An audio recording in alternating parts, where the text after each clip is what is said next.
People be forgetting to work on themselves, and it's sad. Some people go from relationship to relationship. Some people don't even bother to take care of themselves. They prefer to get distracted, whether if it's drugs, whether if it's party, whether if it's socially, whatever it is. You know what I mean? You need to take a step back and self-care and take care of your body and take care of your inner self, because the more you love yourself, the more people gonna love you, and the better the relationship you're gonna have with people. That's a fact.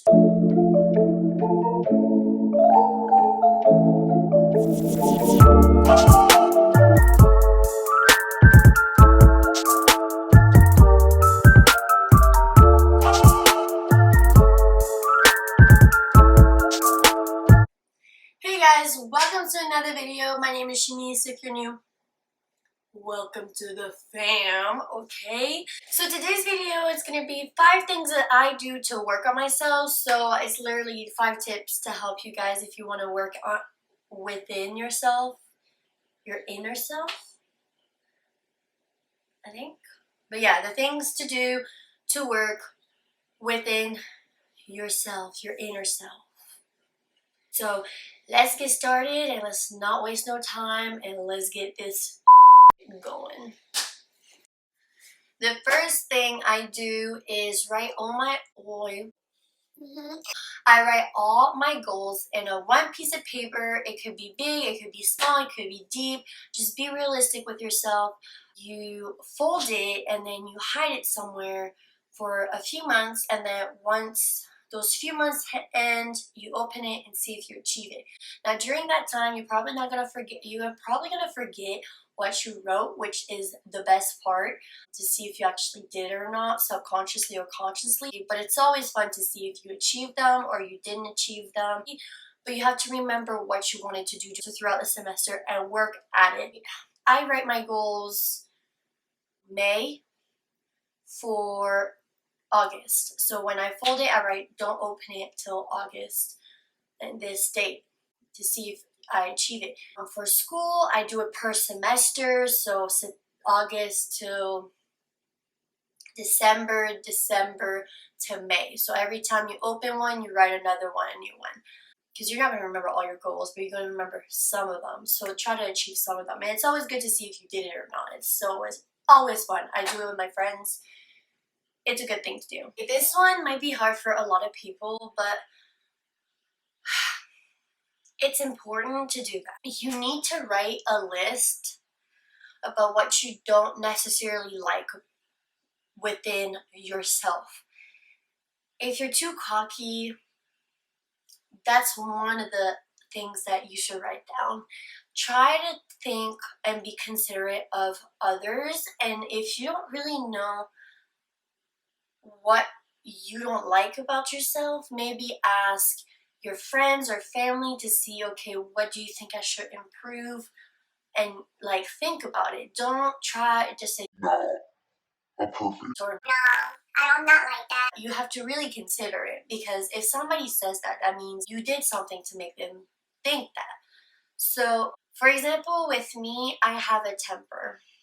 I could have a temper. I know I have a temper. I'm working on it. You know, sometimes I be having attitudes, or I put my emotions and anger on other people. I worked on that, and I'm still there, but I'm not quite fully there. But I have grown a lot in that area.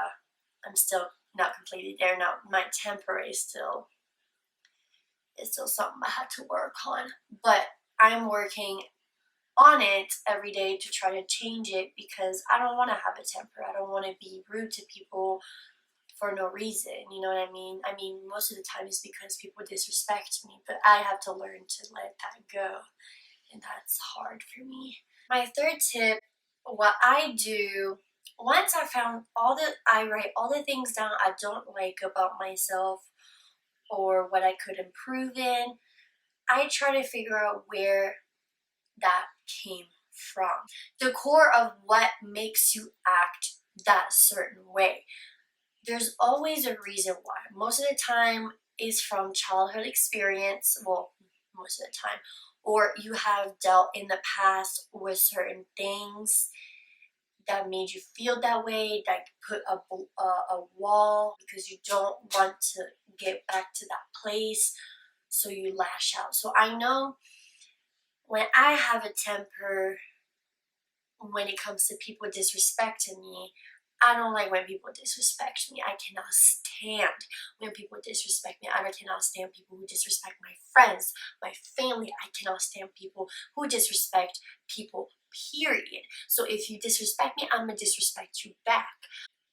That came from a level of being used, taking for granted, people bullying me in school, and people, when I was younger, I let people do whatever they want. People tell you to shut up, don't worry about it, and move on and ignore it. I can't ignore it anymore. The more you ignore it, the more people's gonna pick on you. That's what I learned. You have to stand up for yourself. You got to stand up for yourself. It's just the way I stand up for myself that's a little too up there, but that's what I'm working on. So I know the core of it is from my past experience, feeling so disrespected one after another, that I just exploded, and now I just explode every time somebody disrespects me. The fourth thing that I do, pick one or two things on that list that you want to work on, whether it's deep or not deep. You can't focus on every single negativity that you have, because that's not healthy for you. That's not good, and you can't really focus on everything at once. It's like doing homework. You have to write a paper, you have to do this, you have to do that, and then your nerves never gonna end. Then you're stressed out because you never finished, because you're doing so many things at the same time. So try to focus on one or two things that you don't necessarily like, or you want to change, and work on that until you change it, and then work on the second point. You feel me? And the last tip I want to talk about, know that change doesn't come overnight. It's going to take time. It's going to take you every day to work at it. It's going to take you months. It might take you years, depending on how deep it is. So just don't give up on it. It's going to change. And once you're going to change, you're going to feel so good. You're going to look back and you're going to be like, dang, I really grew up. Like, wow, I have grown so much. Your friends and family gonna realize that. They're gonna adore the person you're becoming. They're gonna support you. They're gonna give you props, because it's a hard thing to do, and it's just gonna take time. Just know that it's going to take time. You're not gonna change overnight, just like working out. You're not gonna have fat overnight. You're gonna have to work at it for a long period of time. It could be a week, it could be 2 weeks, it could be a month, it could be years. You want to get the bigger, the more you work, the better, the bigger the ass you're gonna get. You feel me? Thank you guys so much for listening. I know it was such a short video, but I thought that was necessary, because I just realized people just don't like to work on themselves, and people don't have the tool. So the more you work within you, the better it is, the happy you are. So I think it's important to take your time to get to know yourself before you get into relationships, or you lash out on other people. You have to be open-minded of why people think the way they think about you, because there's a reason why. If you like this video, don't forget to like, subscribe if you like my face or my personality. Either way, you like to subscribe that button, because we're gonna be besties. You feel me? We're family now if you press that subscribe. And if you have any questions or any other advice to give, comment down below, and I will see you guys soon.